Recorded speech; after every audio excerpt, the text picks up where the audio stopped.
It's the early morning of December 20th, 1991, in Lancaster, Pennsylvania.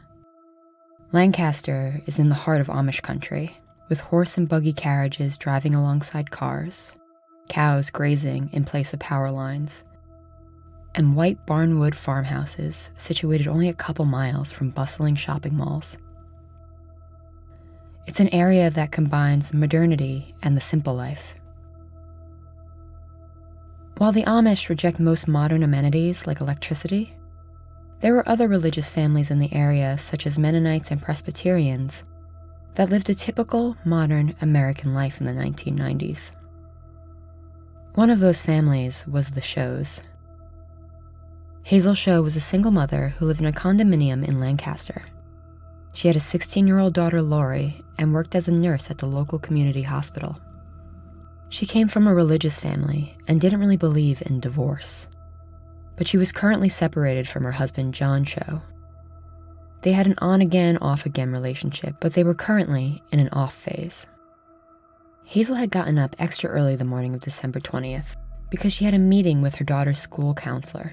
The day before, she received a call from the counselor asking to set a meeting for tomorrow morning at 7 a.m. before school started to discuss an issue that Laurie was having at school.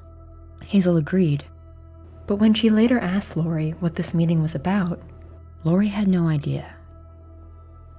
She told her mother she was having no issues at school, and there must be some sort of mistake. 16-year-old Laurie Show was a sophomore at Conestoga Valley High School. She was a tall, self-assured young woman with curly blonde hair and a sweet smile. She had some issues with other teenagers in the area before, but as of late, everything was normal at school, and she definitely wasn't having any issues with her classmates. That morning, Laurie was drying her hair in the bathroom, getting ready for the last day of school before winter break.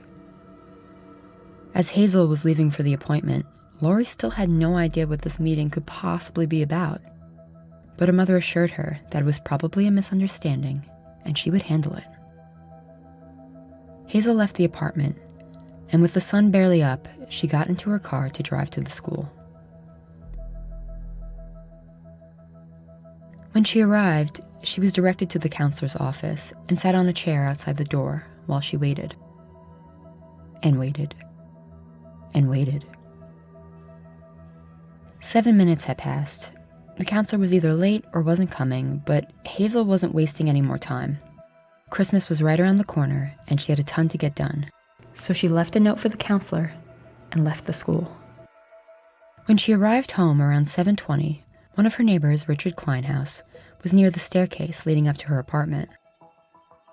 He asked Hazel if everything was okay because he heard a commotion coming up from her apartment. Hazel told him it was probably nothing, as everything was a commotion when it came to teenagers. She said goodbye and went up to her apartment. She entered the house and called out for Laurie. But when Laurie didn't answer, she thought perhaps she had left for school already. As Hazel walked down the hallway, she looked into the bathroom and noticed that Laurie had left her curling iron plugged in. This struck Hazel as odd because it was unlike Laurie to do that, and Laurie's boyfriend was a volunteer firefighter, so she knew how dangerous it was. Hazel unplugged the iron and made her way into Laurie's room. What Hazel found in that bedroom would completely demolish her world. Not only because she was presented with a horrific sight, but because she suddenly realized that the counselor meeting was a setup to leave her daughter unprotected. Hi, strangers. This is your host, Alexa Morrissey. And today I have a case that, on the surface, seems open and shut. And yet, I will have to tell it to you in several parts. Because you see, once I started my research for this episode, I quickly realized that this case is far more complicated than it appears. And there's definitely more than one rabbit hole to fall down into. And I have to warn you, today's story involves a lot of violence among teenagers. And in order to get a better understanding of the story, I want you to remember that time in your life when you were a teen. You felt everything so intensely and it was hard to see that the world didn't revolve around you and your friends' everyday lives. And I'm sure all of us can remember that unique heartache of seeing the person you liked with somebody else, and how that felt like the end of the world. But in this case, that teenage heartbreak morphed into something twisted and evil, and ended up leading to the brutal death of a girl in her own home.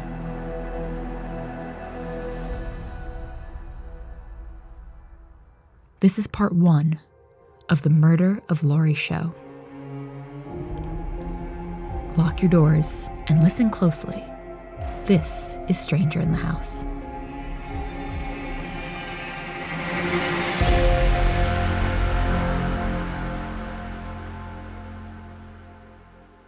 Laurie Michelle Show was born on January 27th, 1975.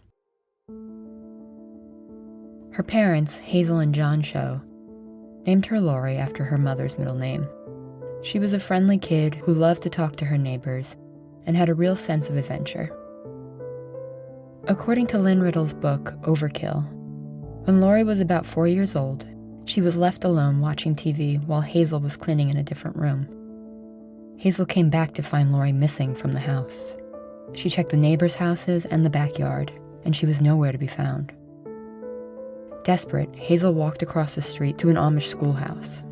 There were horses and buggies outside the school, and while Hazel knew Laurie would never approach them, Hazel had to ask the Amish men in the school if they had seen her daughter. They pointed inside to the schoolhouse, and there, in the front row of desks, was Laurie, happily coloring by herself. Apparently, she had wandered into the schoolhouse to see what was going on, and the men gave her some crayons, instantly falling in love with her sweet and curious nature. Laurie was also an extremely accident-prone kid. She broke so many bones over the years that Hazel went to the doctor to see if there was anything wrong with her, but the doctor just said she's a klutz. Despite being a generally happy, albeit a little clumsy kid, Laurie started to lash out at her mother as she approached her teen years. Hazel and John Show were Christian and didn't necessarily believe in divorce, but soon after Laurie was born, they started to have issues. They would fight, and John would move out, and then they would reconcile, and the cycle would start all over again.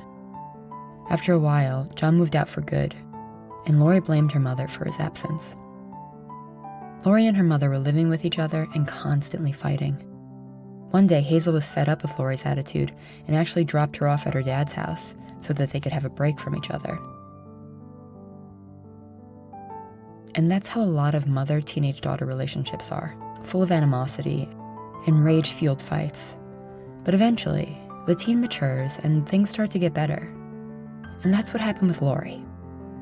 By the time she started high school, she and her mom were in a better place and actually started to get along. According to Overkill, Laurie struggled in school.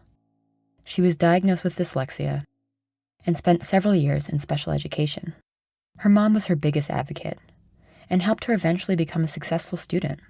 And by the time she got to high school, she was in regular classes.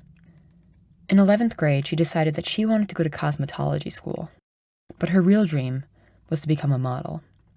Laurie was tall and thin, and she often was mistaken for older than she was.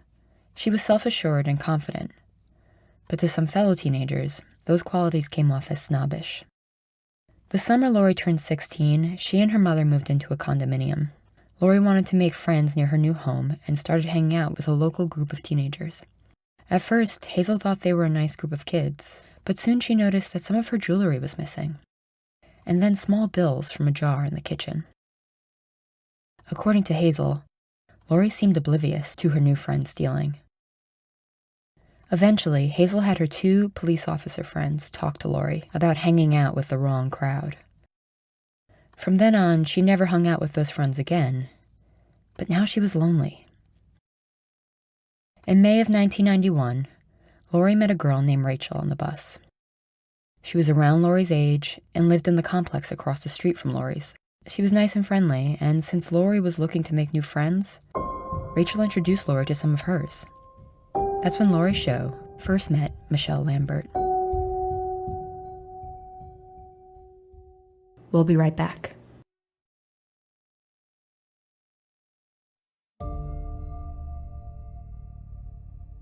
"16-year-old Laurie Sho was looking to make new friends near the condominium that she and her mother had just moved into when she met a girl named Rachel on the local bus. Rachel had invited Laurie over to her house to hang out with some friends after school. That's where she met 19-year-old Lisa Michelle Lambert, who went by Michelle. Michelle was described as a real-life Barbie doll, with bleach blonde hair, tan skin, and striking blue contact lenses. But her personality was far from sunny and fun. Everyone that knew Michelle said that she was smart, but calculated.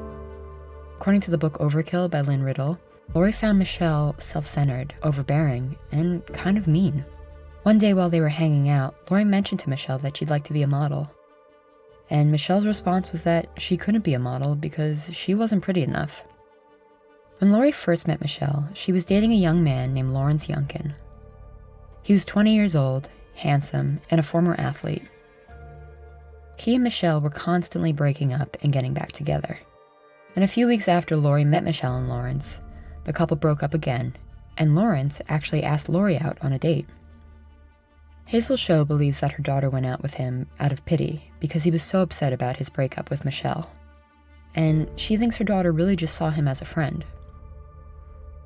They went to the mall together, the petting zoo, and sometimes he just came over to watch TV with her family. Laurie's father, John Sho, thought he was nice enough, but didn't like that his 16-year-old daughter was with the 20-year-old. Not too long into Laurie and Lawrence's relationship, Hazel Sho got a phone call from Laurie's ex, Michelle Lambert. Michelle wanted to tell Laurie that she was pregnant with Lawrence's baby. After the call, Hazel told Lawrence that he needed to talk to Michelle and deal with the fact that his ex was pregnant, and that he and Laurie needed to break up so she wasn't involved in any of this. And both Laurie and Lawrence agreed that separating was for the best. And that was it for a time. Lawrence and Michelle got back together and had a baby on the way, and Laurie started a new job at a women's clothing store in a nearby mall. On July 5th, 1991, Laurie was working at the store when Michelle came in. According to Overkill, Michelle was screaming at Laurie, accusing her of sleeping with her boyfriend and calling her names like slut and whore. After her tirade, she left the store as Laurie just stood in shock. That night, Laurie called Michelle and told her never to come back to her work again. But Michelle's response was only more obscenities, and she just continued to call Laurie names. A few days later, as Laurie was leaving her job, Michelle attacked her outside her store. She stepped in front of Laurie and shoved her against a wall. Laurie's mother, Hazel, was waiting in her car to pick Laurie up after work and saw the whole thing. But when Hazel went to confront Michelle, a tearful Laurie told her no. It would only make matters worse. When they got home, Hazel called the township police to report the incident, but the deputy told her there was nothing that could be done. To them, no one was hurt, and it was just a pregnant teenager shoving another teenager. Despite this, Hazel and John Sho were not going to let their daughter be harassed. So they created a schedule that would prevent Laurie from ever being alone in public. Her parents took her to and from school and work every day, and her new boyfriend, Brad, helped out by driving her places when her parents couldn't. A couple days after Hazel called the police, Laurie and her father went to the mall, where they unfortunately ran into Michelle. John was sure that because he was with her, Michelle wouldn't try anything with Laurie. But it seemed that nothing was going to stop Michelle. Michelle walked right up to John Sho and told him that his daughter had sex with her boyfriend and was a slut. Lawrence, Laurie's ex and current boyfriend of Michelle, stood behind Michelle and said nothing. According to Overkill, John had to do everything in his power not to smack this pregnant teen. So he turned to Lawrence. He said, "You better get her out of here. I have really lost respect for you to let your girlfriend do this." Laurie was terrified of Michelle, and her parents couldn't understand Michelle's intense hatred of their daughter. The night of the mall incident, Laurie told her mother that while she was dating Lawrence, he had taken her to a secluded road in his parents' van and raped her. Laurie believed that Michelle had found out about this incident and thought it had been consensual and was furious. Hazel asked Laurie if she wanted to report the rape, but she told her mother that she wouldn't for now because it would only cause more problems with Michelle and Lawrence, and she was scared of what Michelle would do. On August 1st, 1991, Laurie called her mother while she was at work. She was terrified because Lawrence and Michelle were waiting outside the store. Hazel immediately called the police, and an officer named Robin Weaver was sent to the mall to question Michelle and Lawrence. After he questioned them, he came into the store and asked Laurie what was going on. Laurie told him about the rape, and he asked her if she wanted to press charges against Lawrence, but she said no. Officer Weaver told her to let him know if she changed her mind, and on his way out of the store, he told Michelle and Lawrence to leave Laurie alone. On August 20th, Laurie went to an outdoor farmer's market with her mom. While roaming the stalls, Laurie spotted Lawrence and Michelle in the crowd. Laurie begged her mother to leave, but Hazel told her no, they were not going to live in fear and change their plans because of this girl. Unfortunately, Michelle spotted them and began screaming, "Your daughter fucked my boyfriend," and caused a huge scene. Hazel demanded that Michelle stop, but she wouldn't let up, and that's when Hazel blurted out that Laurie was raped by Lawrence, and if Michelle didn't stop this, they were going to bring charges against him. Hazel then threatened to call the police, which prompted the couple to quickly move away. According to Overkill by Riddle, Hazel was struck by Lawrence's reaction. He didn't say anything, but he looked pleased, as if he liked the idea of the girls fighting over him.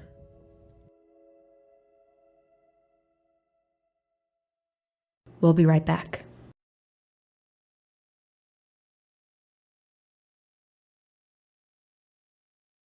For most of 1991, 16-year-old Laurie Show was harassed by another local teenager, 19-year-old Michelle Lambert. Michelle was furious at Laurie for sleeping with her ex-boyfriend at the time, Lawrence Youngkin. While Lawrence and Michelle had reconciled and actually had a baby on the way, Michelle still held animosity toward Laurie. She had attacked Laurie outside her work and consistently called the Show household until they were forced to change their number. In late August, during a confrontation between Michelle, Lawrence, and the Shows, Laurie's mother threatened to report Lawrence for raping Laurie earlier that year if Michelle didn't stop her harassment of her daughter. Laurie spent the rest of the summer and fall looking over her shoulder. She lived in constant fear of Michelle. On November 22nd, 1991, Laurie was standing outside her work in the mall parking lot with some friends when Michelle and Lawrence pulled up. Michelle jumped out of the car and pushed Laurie to the ground. Laurie was a tall girl and could have easily overpowered a shorter Michelle. But remember, Michelle was 6 months pregnant at this point, and Laurie didn't want to fight back because of this. Michelle kept screaming, "You ruined my life. You ruined my baby's life," all while Lawrence watched from the car. Michelle eventually fled when she saw a security guard coming towards them. It was at this point that Hazel Show had enough. She didn't want her daughter living in constant fear over this girl. That night, she and Laurie went to the police station and took out a warrant for simple assault against Michelle Lambert. After they filed assault charges against Michelle, it seemed like they had maybe scared her off.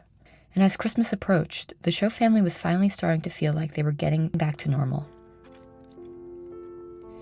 At Hazel and Laurie's apartment, Laurie and her friends decorated the Christmas tree with her family heirlooms and crafts they made themselves. They were all getting ready for the upcoming break. On December 19th, the day before the last day of school before winter break, Hazel was at work when she got a call from Laurie's school counselor. "Mrs. Show, this is Mrs. Cooper from Conestoga Valley High School. I'm wondering if you can meet me at the school tomorrow morning. I need to talk to you about a problem with Laurie." The counselor said that something had happened with Laurie and a boy at school today, but she didn't want to elaborate over the phone. Hazel agreed to meet Mrs. Cooper at 7:30 a.m. the next day. 20 minutes later, the phone rang again. "Mrs. Show, this is Mrs. Cooper. I forgot. I have a meeting at Conestoga Valley Junior High School on Friday. Could you meet me there instead at about 7 a.m.? Hazel agrees to the new time and location, and later asks Laurie about the incident with the boy. But Laurie just seems confused. She insists nothing out of the ordinary happened at school today, and there definitely wasn't a problem with any boy. Laurie was baffled, but Hazel suggested that maybe it was just some kind of mix-up, and told her daughter she would get it settled tomorrow morning. Despite her mom's assurance, the call still bugged Laurie, and later that chilly December night, she was hanging out with her father and told him about the mysterious call. They had driven to a Lancaster greenhouse because during the holidays, her father sold local poinsettias in Philadelphia. As Laurie and her dad were loading up the car with the festive plants, she told him that something about the call didn't feel right.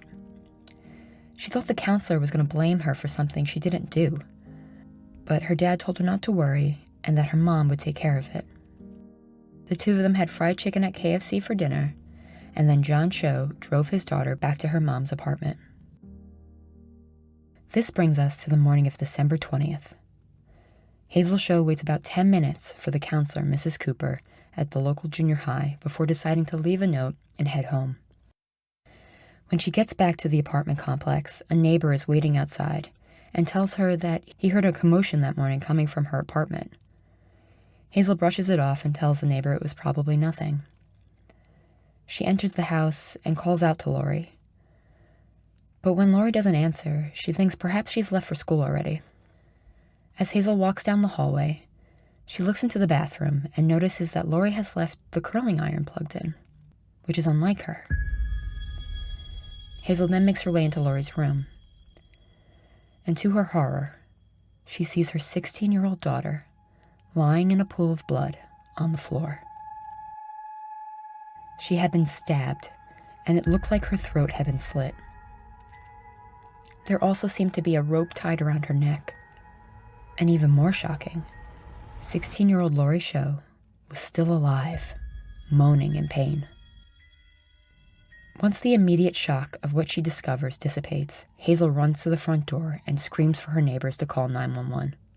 She runs back in and grabs a knife from the kitchen because she noticed that Laurie had some sort of white rope tied around her neck. According to court documents, Hazel darts back into Laurie's room and slides the knife between the rope and Laurie's neck and slices it off. Once the rope is removed, Hazel sees that the gash in Laurie's neck is much worse than it first appeared. Desperate, she cradles Laurie in an attempt to hold her neck together. Sobbing, Hazel tells Laurie she's so sorry, that the meeting was a setup, and she asks who did this to her. With the words barely audible, Laurie says, "Michelle. Michelle did it."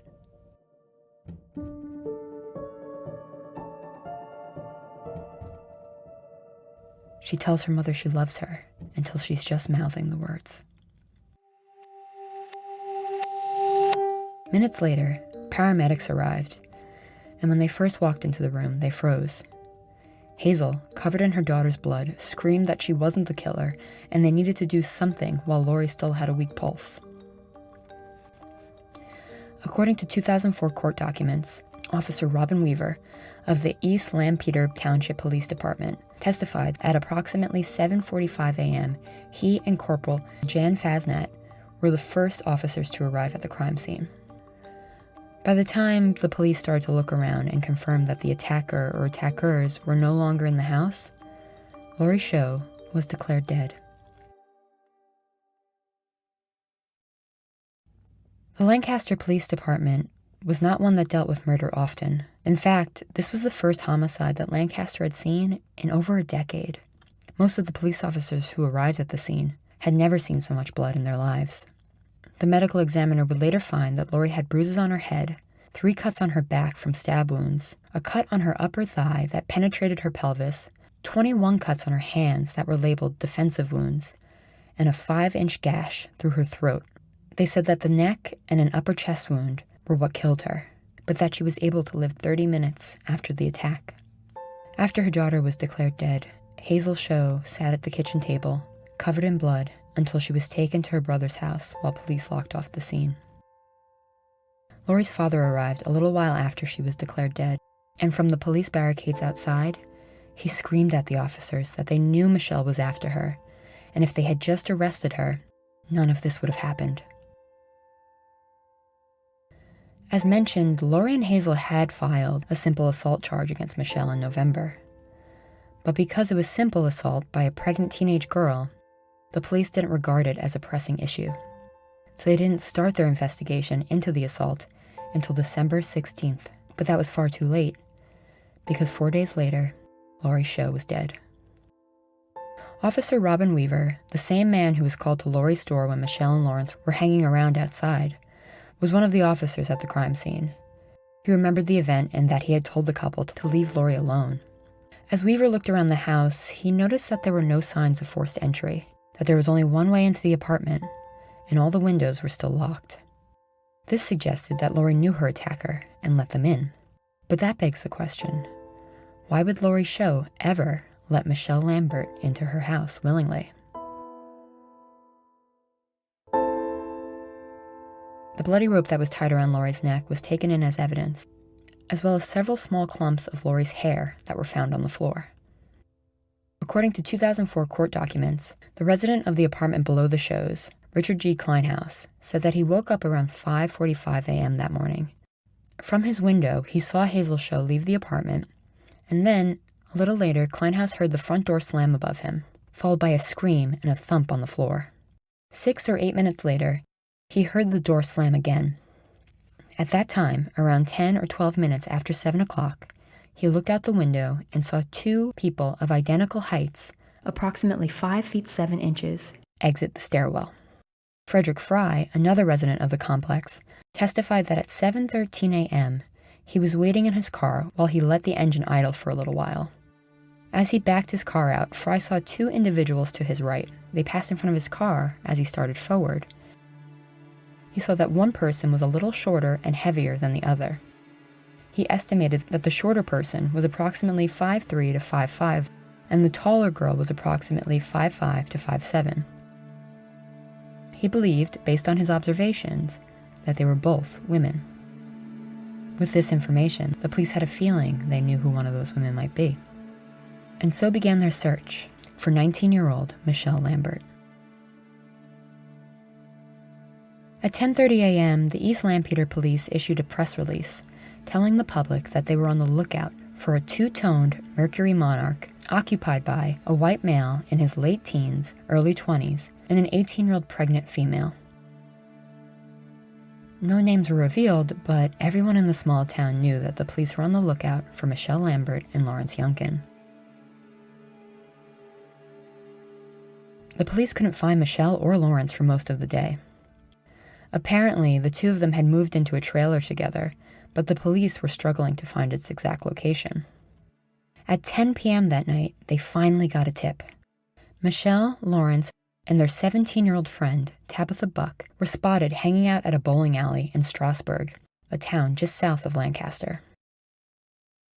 6 officers arrived at the bowling alley at 10:30 p.m. and promptly arrested Michelle and Lawrence. They had an outstanding noise complaint against Lawrence and the simple assault charge against Michelle. Their friend Tabitha wasn't initially a suspect in any of this, but then police noticed something strange as they led Michelle and Lawrence out of the bowling alley. Tabitha had a large, fresh scratch on her face. Police told her that they were going to drive her to the police station for questioning and call her mother, as she was a juvenile and they couldn't question her without a parent. According to Overkill, Tabitha's mother, Joanne Gear, was at home watching a news report on Laurie's murder when she got the call from the police. When Joanne arrived, the police did not tell her what they wanted to question Tabitha about.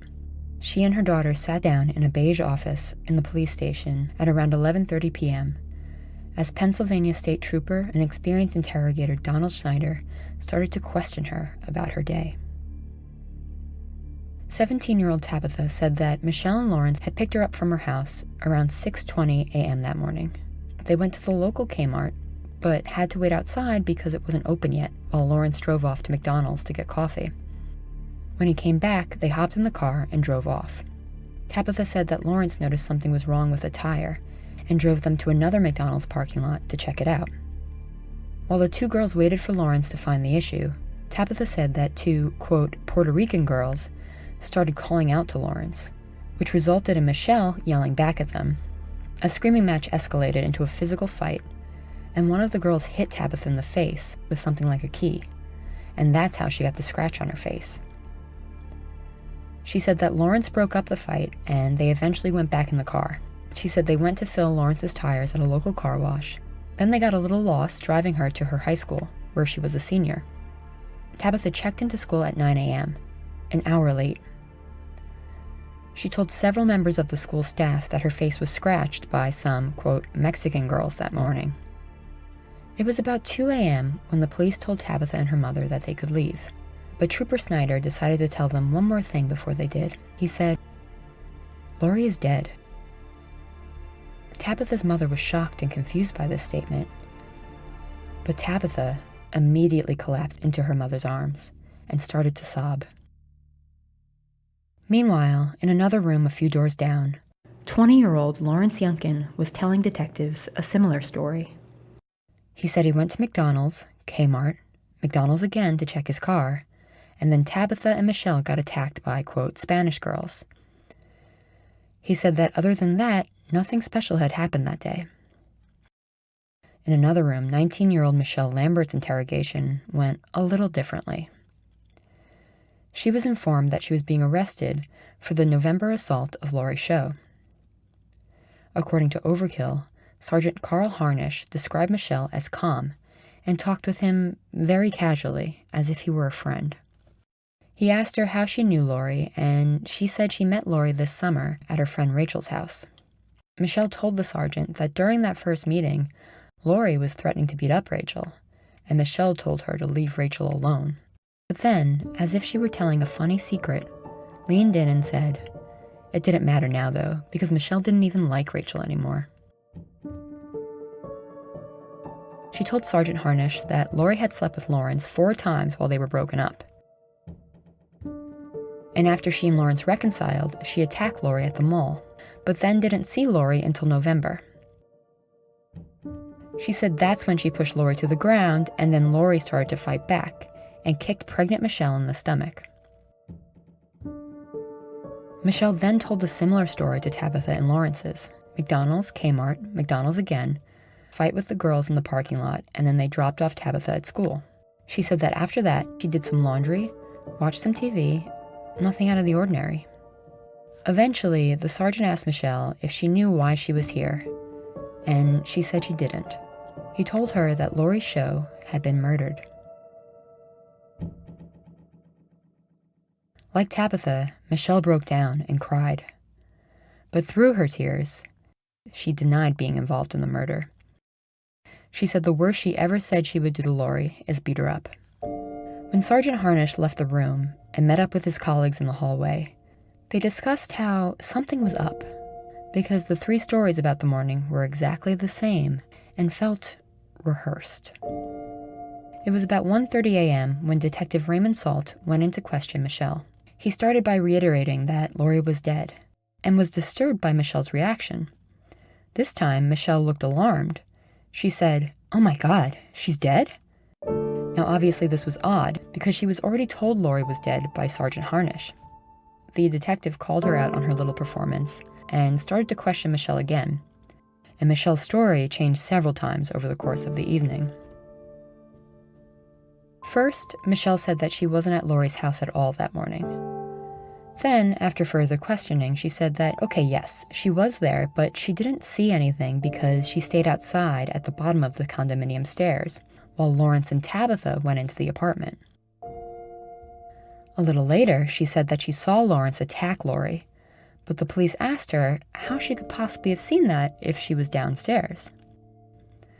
So then she said, okay, yes, she went up to the top of the stairs and looked inside the house, but she didn't go in. Then, hours later, Michelle Lambert finally confessed to being in the apartment. But she said it was Tabitha who was the crazed killer, and it was Michelle who actually tried to save Laurie's life. She said that all she wanted to do that morning was talk to Laurie and humiliate her by cutting off her hair as a prank. She said that Tabitha lost it when they got in the apartment and wouldn't stop stabbing Laurie. In this version of Michelle's story, Lawrence had not been at the apartment at all. By 4 a.m., everyone was exhausted, but the police thought it was time to check on Lawrence, who had not broken down and still maintained his first story. Sergeant Harnish went into the room where Lawrence was being held and gave him some bad news. The girls were pinning the murder on him. When Lawrence heard this, he immediately was ready to tell a new story. Lawrence said that everything started the night before the murder. He said that he had taken Michelle to Kmart and waited in the car while she shopped. After she was done, she went over to Tabitha's house and he looked in the shopping bag. He said that there was a white nylon rope and a black ski hat inside. After a while, he said he went home and picked Michelle and Tabitha up from Tabitha's house around 6:30 a.m. the next morning. They told Lawrence to drop them off at Laurie's apartment complex and wait at the nearby McDonald's for 30 minutes before coming back to pick them up. Lawrence told police that he assumed Laurie's mother Hazel would be there so early in the morning, and he had no idea what they were planning to do to Laurie. He said after about 30 minutes, he drove to where they said he should pick them up. But they weren't there. He said he drove around the block 4 times waiting for them. He eventually saw them crouching in the bushes near the complex. He said Michelle and Tabitha then got in his car, and when he asked what happened, they wouldn't say. 5 minutes later, he heard Tabitha say, "The bitch scratched me." That's when he said he noticed that Michelle had blood on her hands. By 6 a.m. the next day, Lawrence had one final thing to tell police. He said that he knew where the clothes the girls wore at Laurie's house were. He said that after he dropped Tabitha off at school, he and Michelle had washed the clothes at his trailer and then put them in a pink plastic bag. He took the bag and threw it in the dumpster nearby. At this point, police had a lot, but not quite enough to arrest all 3 for murder. They needed more evidence to show probable cause. They needed to confirm Lawrence's story about the clothes in the plastic bag, and they were still waiting for the autopsy report. The issue was that at this time in the state of Pennsylvania, a person needed to be charged with a crime 6 hours after they were arrested, or they were able to leave. As the morning rolled around, the Lancaster police were running out of time. They decided to let Tabitha go home with her mother, although they kept a patrol car outside her house for the rest of the day. They charged Lawrence with an outstanding noise violation and charged Michelle with simple assault for her attack on Laurie in November. Lawrence and Michelle were moved to the county prison while police started to get their evidence together. As mentioned before, this was their first murder case in a decade, and they wanted to be careful with how they handled everything. That morning, police went to Lawrence and Michelle's trailer after Lawrence told them how to find it. And it was described as a nightmare. There was garbage everywhere, cat feces covered the floor, and the whole trailer reeked of a foul stench. The officers collected a few bloody items and a machete for evidence, and eventually found the pink plastic bag Lawrence spoke of. It had contained 2 black knit hats, 1 pair of black gloves, 1 pair of white gloves, white socks, yellow socks, jeans, black sweatpants, and a flannel coat. Finding this confirmed at least part of Lawrence's story about the day before. Once the evidence was brought back to the station, the autopsy results were in. Laurie had been stabbed twice in the head and was beaten with some sort of blunt object. She had stab wounds on her back and legs, and there were dozens of cuts on her hands, suggesting that she was trying to protect herself from a weapon coming at her. It was the brutal slicing of her throat and a stab to the chest that was fatal, and her cause of death was blood loss. That afternoon, the day after Laurie's murder, Lawrence Yunkin, Tabitha Buck, and Michelle Lambert were brought in front of a district justice. Michelle and Tabitha were both charged with first-degree murder and no bail. Despite being 17, Tabitha would be tried as an adult. Lawrence was charged with hindering apprehension or prosecution. His bail was set at $1 million. All 3 were taken to the county prison, where they would await their trials. This seems like an open and shut case, right? Well, not quite. Because in the following years, over the course of multiple trials, everything about this case would be questioned. The Lancaster police would eventually be under investigation by the FBI, and a federal judge would call the case, and I quote, "the worst example of prosecutorial misconduct in the English-speaking world." Hear about all that and more in Part 2 of The Murder of Laurie show.